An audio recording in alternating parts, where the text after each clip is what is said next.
इंग्रजांनी देश फार लुटला. पोर म्हणले लुटला पण तुमच्या इतका नाही हो. तुम्ही त्यांनी देश लुटला पण तुम्ही गावातच घरात घर ठुलं नाही. 4-5-20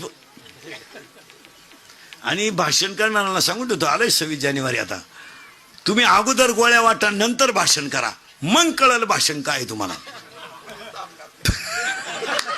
ही पोरं कशामुळं गुंतल्या, गोळ्यांमुळं गुंतल्या. नाही तर पोरांना काय गेलं, इंग्रजी येऊ नाही तर त्या घरात घुसू काय नाही. मग पोरं भाषण उरकावं म्हणून टाळ्या जोरात वाजित्या.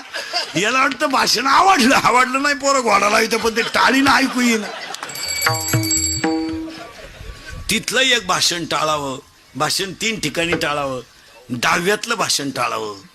डाव्यात नदीवर बसलेली माणसं लई वाईट बोलतात महाराज. आता एवढंच ते मोठ्याचं झाकून जातं, नाही तर जे वाळूत बसलेत ना कचाकच घोडाला येतं मारा खालची. बरं त्यांना आपले सगळे लफडे माहीत.